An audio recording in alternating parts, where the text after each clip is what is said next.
오늘은 설교가 안 날라가고 제가 잘 듣고 하겠습니다. 네. 오늘은 문장 하나 보여드리는 것으로 설교를 좀 시작해볼까 합니다. 오늘 혹시 이런 말 들어본 적 있으신지 모르겠는데요. 한번 보여주시겠어요? 뭐라 그러죠? 영검은 칼집도 좋다. 영검은요, 칼집도 좋대요. 칼만 좋은 게 아니라 그 칼집을 따는 칼집도 좋다고 하는 거예요. 말의 의미는 뭐 좋은 건 겉이나 속이나 모든 게 다 좋다. 그런 의미겠지요. 저희 교회에 목사님들도 참 여러 분이 계세요. 중에 이제 한 분이 사업을 하시는 목사님이 있으세요. 이분이요, 원래부터 목사님이었던 건 아니고 사업을 하시는 분이었는데 이제 이제 그 신학을 공부하고 싶은 그 마음에 뜻이 생겨서 신학교에 가시고 사업을 하면서 또 목사 안수까지 받으신 분이세요. 직원이 200명이나 되는 제법 큰 회사입니다. 제법 큰 회사고요. 그 사업을 하면서도 성교회를 만들어서요.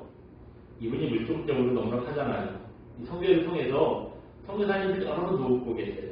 그리고 또 회사에서도 신의회를 조직해서요. 사장님이 신의회를 조직하니까 그 임직원들이요, 안 갈 수가 없대요.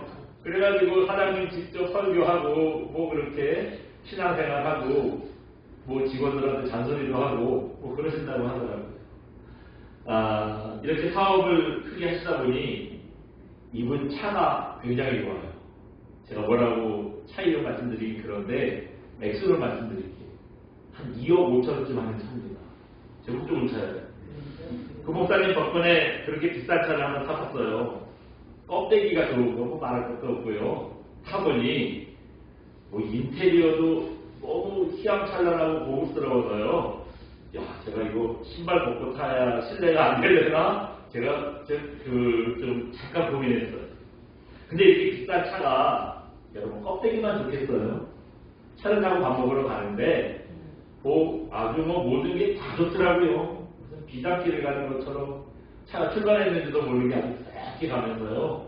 방음도 잘 돼가지고 진짜 밖에서 무슨 소리가 들리나 하나도 안 들려요. 조용하게 아주 편안하게 합니다. 그렇게 비싼 차니까 당연히 좋아야죠. 그렇게 큰 돈을 주고 차가 나쁘면 안 되잖아요. 또 반면에 껍데기는 뭐 리아카에다가 지붕 씌워놓고 같은 그런 홀만 차에 성능이 너무 좋은 거예요. 막상 타보니 승차감도 좋고 또 속도도 팍팍 붙고 코너 돌 때 좀 안정적으로 어디 쏠리는 것도 없이 뭐 아주 완전히 껍데기랑 완전 딴판이에요. 껍데기는 그지같이 만들어 놓고 이게 성능이나 안은 너무 좋은 거예요. 이런 차는 있을까요? 네? 이렇게 겉과 속이 다른 차가 있을까요? 좋은 차는요, 영검은 칼집도 좋다라 하는 말처럼 뭐 성능만 좋은 게 아니라 디자인도 좋고 편안하고 모든 게 다 좋겠지요. 근데 가만 생각해보니 이런 일이 참 많은 것 같아요. 이 세상에 모든 것들이 다 그렇습니다. 그래서 여러분 이런 말이 있잖아요. 보기 좋은 음식이 맛도 좋은 거고 보기 좋은 물건이 품질도 좋은 거예요. 근데 이거는 물질만 그런 게 아니라 가만 보니 사람도 그런 것 같아요. 100% 그렇다고 자신할 수는 없지만 대부분 겉모습이 단정하고 좋은 사람은요, 보면 인성도 좋고 실력도 있고 좀 그런 것 같아요. 좀 선입견인지 몰라도 어쨌든 겉모습이 너무 허름한 사람보다는 반듯하고 단정한 사람이요, 뭐 인품도 그렇고 실력도 그렇고 여러 가지로 좋더라고요. 왜냐하면 가만히 생각해보니 그게 또 틀리지 않고 편견이 아닌 게 여러분 타고나게 성품도 좋고 실력도 좋고 이렇게 타고나는 사람 없잖아요. 네? 그런 사람 어디 있어요? 이게 다 자기를 관리하고 노력하는 데서 얻어진 겁니다. 남들 다 놀 때 자기는 막 열심히 공부하고 실력을 닦아요. 자기 관리를 그렇게 하는 거예요. 그러니 뭐 실력 좋고요. 남들은 지 맘대로 살 때 자기는 막 삶을 돌아보면서 자신을 뭐 반듯하게 세우고 성품을 가꾸고 이러니까 인성도 좋잖아요. 자기를 돌아볼 줄 아니까 좋은 성품 만드는 거겠죠. 이렇게 다른 사람보다 더 노력하고 자기를 관리하기 때문에 겉모습이 단정한 사람이요, 속사람도 훌륭한 사람이 될 가능성이 많더라 하는 겁니다. 오늘 본문에 보시면 바로 이렇게 겉도 좋고 속도 좋은 사람에 대해서 말씀하고 있어요. 18절에서 이걸 이렇게 표현합니다. 우리 오늘 본문 18절 한번 읽어볼까요? 같이 봅니다. 시작. 또 그와 함께 그 형제를 보내었으니 모든 교회에서 칭찬을 받는 자요. 아멘. 바울이 지금 사람들을 보냈어요. 근데 이 사람이 어떤 사람이에요? 모든 교회에서 칭찬받는 사람이에요. 하나님께서 교회 일꾼을 세우셨는데 어떤 사람을 일꾼을 세우셨대요? 칭찬받는 사람 일꾼을 세우셨다는 거예요. 왜 하나님께서 이런 사람을 일꾼으로 세우셨냐? 본인들도 뭐 이런 사람 일꾼으로 세웠겠지요. 그런데 오늘 본문의 내용을 보면은요, 하나님께서 이 사람에게 맡긴 임무가 이런 사람을 세울 수밖에 없는 그런 임무를 주셨기 때문이에요. 그 일이 뭐냐면 거액의 연보를 예루살렘 교회에 전달하는 일입니다. 연보라는 건 뭐냐면 헌금 말하는데요. 헌금 중에서도 구제헌금. 예루살렘 교회를 돕기 위해서 교회에서 모은 구제헌금을 보통 연보라고 해요. 우리가 신앙생활하는 예수님과 예수님의 십자가 사랑이 여러분이 얼마나 귀한 겁니까? 예.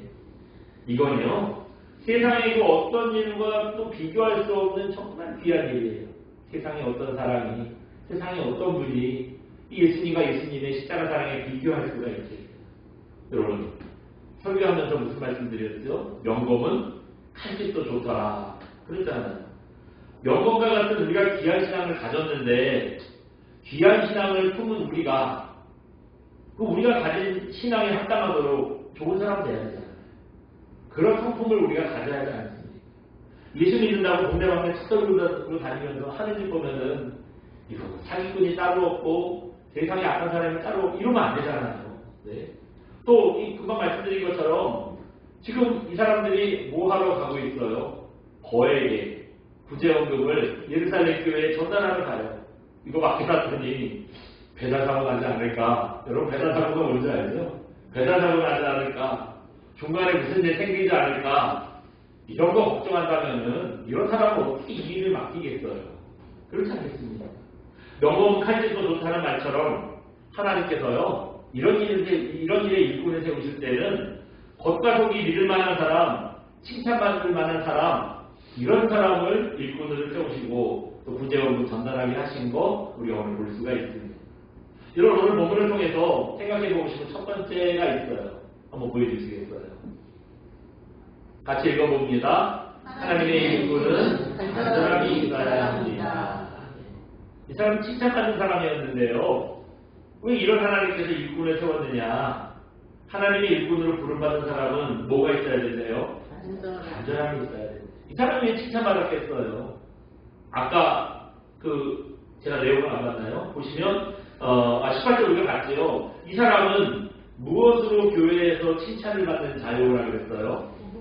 복음으로 칭찬받는 자요. 여러분 전도해 보시면 아실 거예요.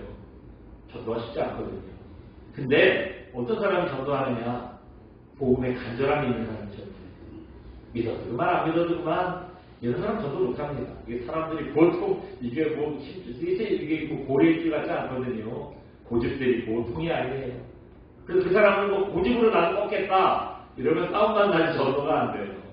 그 영혼에 대한 간절함이 있을 때 어떤 수모도 참을 수 있면서 복음을 전할 수 있게 되는 겁니다. 하나님의 일꾼으로 부름받은 이 사람이 바로 이런 간절함이 있었다는 거예요. 오늘 본문을 보시면 거액의 연보를 전달하는 일을요 3명한테 맡겼어요. 16절 보시면 디도라는 사람. 디도는 누구냐면 사도 바울이 아들처럼 여기는 제자였습니다. 바울이 아들처럼 여기는 제자가 둘이 있었어요. 한 사람은 디모데고 한 사람은 디도예요. 바로 이 디도한테 이 사역을 맡겼고요. 또 18절 보시면 디도와 함께 이름을 밝히진 않아요. 그냥 그 형제를 보냈다. 그렇게 얘기하고 있어요. 이 형제 하나 있었어요. 근데 22절 보시면 이번에도 이름을 밝히지 않는데요. 이번에는 한 형제 그렇게 말씀하셨어요. 그러니까 디도, 그 형제, 한 형제 이렇게 세 사람에게 예루살렘 교회로 거액의 연보를 전달하라고 보냅니다. 근데 이 세 사람, 디도, 그 형제, 한 형제, 이 사람들이 어떤 사람이었다고요? 간절함이 있는 사람이었어요. 간절함이 있는 사람. 우리 17절 한번 읽어볼까요? 오늘 본문 17절 봅니다. 시작. 그가 원함을 받고 더욱 간절함으로 자원하여 너희에게 나아갔고 하네. 그가, 여기서 그는 누구냐 하면 디도를 얘기하는 거예요. 근데 다른 사람들도 뭐 이런 정치가 똑같은 내용인데 먼저 17절에서 디도를 말하는 거예요. 바울이 디도한테 이거 예루살렘 교회에 저기 구제오금인데 좀 전해줄래? 라고 보낸 거예요. 그랬더니 어떻게 했대요? 더욱 간절함으로 그 일을 자원했대요. 네? 그러니까 디도가 그 제가 하겠습니다. 이 일, 제가 가야죠. 이거 간절히 원했다는 거예요. 여기뿐만 아니에요. 16절 보시면 바울도 간절함이 있었대요. 22절 보시면은요, 디도와 함께 갔던 한 형제도 간절함이 있는데 여러 가지 일에 간절한 걸 한 번만 확인한 게 아니라 20절 한번 읽어볼까요? 20절 한번 볼까요? 같이 봅니다. 시작. 또 그들과 함께 우리의 한 형제를 보내었더니 우리는 그가 여러 가지 일에 간절한 것을 여러 번 확인하였거니와 여기까지만 하는 겁니다. 또 이제 그 바울 디도랑 함께 보내는 한 형제가 여러 가지 일에 간절했는데 그냥 하나만 예를 들어서 아까 뭐 복음 전하는 데 간절했다고 했다. 그러니까 그 복음 전하는 일에만 간절하고 나머지는 뭐 대충이고 그런 사람이 아니었대요. 모든 일에 간절해서 이 사람이 얼마나 그 매사에 간절한 사람이냐를 한 가지만 확인하지 않대요. 여러 가지 일에서 여러 번 그 일을 확인했다고 하잖아요. 네. 그렇다면은 여러분 이때 성경이 말씀하는 간절함이라는 게 과연 뭐에 대한 간절함이었을까? 여보를 전달하라고 했으니까 돈을 내가 잘 챙겨서 무사히 갖다 줘야지. 꼭 이 일을 이뤄서 예루살렘께 도와줘야지. 이런 간절함만 얘기할까요? 물론 그것을 보면 되겠지요. 그런데 디도와 동역자들이 가졌던 간절함은요, 그걸 포함해서 아까 20절 읽어봤잖아요. 여러 가지 일에 간절하다고 했어요. 하나님께서 칭찬할 만한 간절함은 어떤 마음이냐? 주님의 마음을 품기를 바라는 간절함이었다는 거죠. 예수님처럼 사랑하는 마음을 품기를 간절함이었어요. 또 꼭 내가 이 일을 이루겠다는 이 뜨거운 사명의 마음에 불붙기를 바라는 그런 간절함이었다는 거죠. 여러분, 하나님의 일꾼으로 세움받는 사람들은요, 이런 간절함이 있어야 돼요. 차든지 뜨겁든지 알아. 그렇게 말씀하시잖아요. 뜨거운 간절함이 있어야 됩니다. 아무리 은사를 많이 받았어도 간절함이 없어보세요. 네? 능력은 좋아서 뭐만 했다면 결과도 좋아. 일을 기가 막히게 잘해요. 근데 간절함이 없는 거예요. 이런 사람이 있어요. 초등학교 때, 한 중학교 때까지도 아마 통할지 몰라요. 공부 안 하는데 공부 잘하는 애들이 있어. 똘똘한 애들을 맞아요. 근데 그게 오래 못 가요. 그게 오래 못 가요. 정말 열심히 있고 간절하지 않으면 오래 못 갑니다. 이거 뭐 간절함이 없으니까 열심히 안 해요. 그래서 뭐 직장인이라고 똘똘하다는 그거 하나 뽑아놨더니 출근도 퐁당퐁당이야.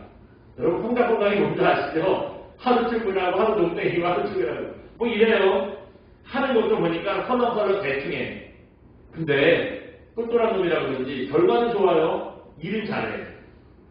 여러분 이런 사람 어떨까요? 제가 사장 같으면 이거 따라가보세요. 이게 일꾼 아니에요. 왜냐? 회사 일이라는 게 지만 하는 게 아니잖아요.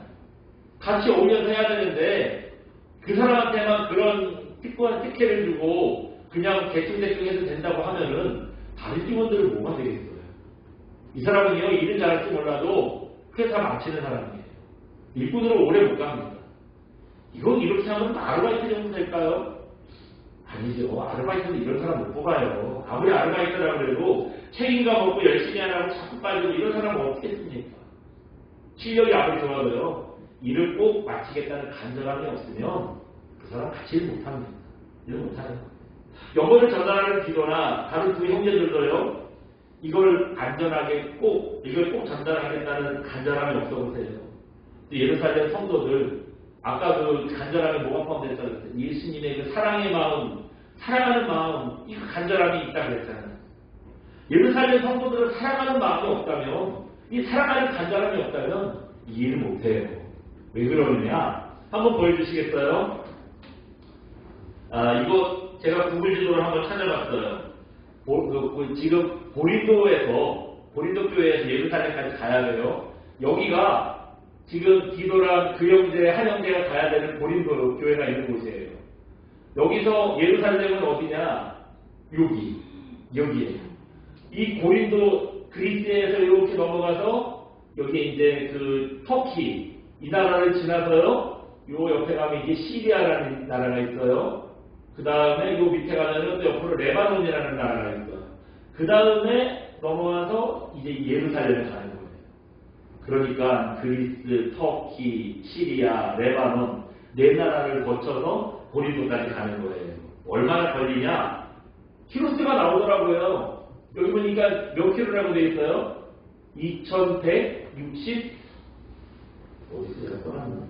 2168km래요. 저렇게 가는 게 2168km고 배는 한번 타요. 어쩔 수가 없어. 아니면 뒤로 너무 돌아가야 돼. 배를 여기서 한번 타요. 그 다음에 걷는 거예요. 걸어서 가면 어떻게 가나 제가 걷는 거를 찍어봤더니 이 당시에 뭐 뒤도도 그렇게 갔겠지요. 네. 그래서 걷는 걸로 찍어봤더니 저렇게 가는 거예요. 매일 8시간씩 꽉 걷는다 그래도 저 며칠이나 걸릴까요? 옛날에 지금처럼 차가 있는 것도 아니고 비행기를 타고 배를 타고 갈 수 있는 것도 아니잖아요. 죽기 살기로 걷는 것밖에 없어요. 지금도 여러분 10시간씩 비행기 타고 가라 그러면 여러분 어때요? 힘들다고. 다시는 다 장거리 여행 안 한다고. 그런 분들 많더라고요. 근데 2168km를 무조건 걷는 거예요. 딴 방법이 없어요. 저 때는 돈이 많아가지고 말 타고 가겠어요. 걷는 거예요. 네. 또 여행 가는 길이 지금처럼 안전하지도 않아요. 지금 뭐 어디 뭐 위험한 나라들 많다 그러는데 옛날에 양반이에요. 네. 네. 그 도적대가 얼마나 많은지요. 저렇게 자기가 살던 곳을 벗어나서 어디 딴 동네만 가려고 해도 도적들을 만나는 게 뭐 그냥 흔한 일입니다. 구제원금 모았잖아요. 이 시절 보시면 제가 한 얘기가 아니라 이 시절 보시면 거액의 헌금이라고 얘기해요. 그러니까 엄청 많은 거예요. 도둑놈들 어때요? 돈 냄새는 귀신같이 많더라고요. 아무리 생겨도 돈 냄새는 귀신같이 많더라고요. 그러니까 걸리면 꼼짝 없는 겁니다. 목숨 걸고 가야 돼요. 그런데 이렇게 고생길을 하나님을 사랑하는 간절함 없이 이스라엘 성도들 사랑하는 간절함 없이 갈 수 있겠어요? 이 먼 길을, 이 위험한 길을 아무도 나서기를 꺼려하는데 간절함이 없다고 이렇게 자원하면서 나설 수가 있겠습니까? 주님의 이름이요. 간절함 없이는 절대 감당할 수 없는 겁니다. 우리는 그래요. 처음에 막 합시다. 으쌰으쌰 이러면 막 분위기 맞춰가지고 그래요. 합시다 막 해요. 그러다 한 달쯤 지나보세요. 이제 막 하는 게 시들해지면은 점점 한 분씩 빠져요. 하나님 위해서. 교회봉사도 그래요. 하나님을 사랑하는 간절함이 없으면은 처음에 막 설교도 이거 해야 된다 그러고 막 구치질하고 이러는 사람들은 그래요 그럼 합시다 하고 나서요. 그 다음에 이제 한 달쯤 지나면 아까 말씀드린 시들해져요. 연말쯤 가면 어떻게 하냐. 내년에 떼주세요. 이런 사람들이 막 한두 명이 아니게 나옵니다. 성경 읽을 때도 그래요. 창세기, 출애굽기까지는 잘 읽어요. 얘기거든요. 그러니까 잘 읽어요. 근데 이제 레위기가, 왜 하나님께서 레위기를 세 번째에 만나라고 큰 시험 들어요. 레위기는 다 제사 지내는 법이야.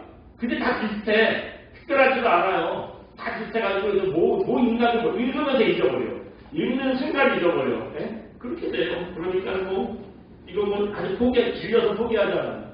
여러분 예배는 어때요? 주일 예배는 그래도 나름대로 의무라고 생각해서 여러분들이 잘 오십니다. 새벽 예배, 금요 기도회 이런 거 의미감이 덜해요. 몇 번 나오다가 포기하는 분들 많아요. 간절함이 없으면 그래요. 월급 주는 것도 아니고 열심히 한다고 누가 알아주는 것도 아니고 그러다 보니까 중간에 포기하는 일들이 많습니다. 그래서 여러분 주님의 일을 하는 일꾼이 되기 위해서는요. 뭐가 필요하다고요? 간절함이 필요합니다. 아무리 힘들어도 간절함을 포기하지 않고요. 꼭 이룰 수 있습니다. 하나님도 여러분 하나님을 간절하게 사랑하는 사람, 하나님의 일을 좀 간절하게 사모하는 사람, 이런 사람한테 능력도 부어주시고 도움도 주시는 거죠. 뭐 해도 그만 아니면 어차피 나는 구원받았으니까 그거면 됐지 뭐. 이렇게 생각하는 사람은 여러분 도와주시겠어요? 그런 사람에게 도움을 주시겠어요? 그야말로 구원받은 거 말고 하나님 앞에서 상급이 아무것도 없는 거예요. 그렇기 때문에 하나님의 일을 꼭 이루겠다는 간절함이 있는 저와 여러분 되시기 바랍니다. 여러분 무슨 일을 하든지 이 간절함으로요 사역의 열매를 꼭 맺히시기를 주님의 이름으로 축원드립니다. 두 번째로 또 시간을 갖는데 짧게 보겠습니다. 두 번째로 볼 건 이겁니다. 하나님의 일꾼을 부름받은 사람들은 구제하라 그랬는데 구제를 그럼 어떻게 해야 하느냐는 거예요. 돈만 더 갖다 주면 되느냐? 물론 그것도 방법이죠. 근데 우리가 거기에 유념해야 될 게 있어요. 일꾼으로서 유념해야 될 점이 뭐냐? 한번 보여주시겠어요? 같이 읽어봅니다. 구제는 조심해서 해야 합니다. 구제 어떻게 하라고요? 조심해서 해야 된대요. 조심하라고. 여러분 착한 일이라고 꼭 뭐 착한 일 했다고 일이 잘 풀리고 사람들에게 칭찬받고 그런 건 아니더라고요. 호사나마라고 조심하지 않으면 좋은 뜻으로 했는데 좋은 일 끝에 나가 끼고 나쁜 일이 생기고 그런 일들이 있더라고요. 개척 전인가요? 아마 개척할 즈음인가요? 저거 오래된 일이죠. 능곡역 쪽에 갔다가 저 고향에 능곡 있잖아요. 능곡역 쪽에 갔다가 아마 뭔가 때문에 잠깐 차를 좀 세워놨어요. 길까지 차를 세워놨는데 저 앞에서 어떤 할아버지가 오토바이 타고 오는데 예사롭지 않아 오토바이 쿨러 이렇게 오는 거예요. 그러더니 아니나 나도 저 앞에서 팍 넘어졌습니다. 놀래서 얼른 나가왔어요. 나가와서 할아버지 괜찮으세요? 하고 얼굴을 봤더니 그 얼굴만 쳐다보는 데에도 술 냄새가 얼마나 나는지 몰라요. 보니까 막 칼맛도 안 쓰고 칼맛도 안 쓰고 넘어졌으니까 코도 깨지고요. 얼굴 어깨도 아프대. 그냥 앉아 계시라고 그러고 119를 불러줬어요. 119가 금방 왔어요. 119가 와가지고 대뜸 제가 옆에 있으니까 하는 말이 아저씨가 쳤어요? 그러더라고요. 네. 황당하죠. 다행히 할아버지가 아니라고 내가 혼자 가다 넘어졌고 이분이 도와준 거라고 잘 마무리가 됐어요. 이래서 사람들이 좋은 일에 선수 나누지 않는구나 싶더라고요. 우리가 좋은 의도로 좋은 일 한다고 꼭 결과까지 좋을 거는 아닌 경우가 많더라고요. 이럴 때 마귀의 유혹이 있어요. 그래서 바울이 조심해야 한다잖아요. 20절에 그런 말씀이 있습니다. 우리 20절 한번 읽어볼까요? 20절 봅니다. 시작. 이것을 조심하면 우리가 맡은 이 거액의 연보에 대하여 아무도 우리를 비방하지 못하게 하려 함이니. 아멘. 예.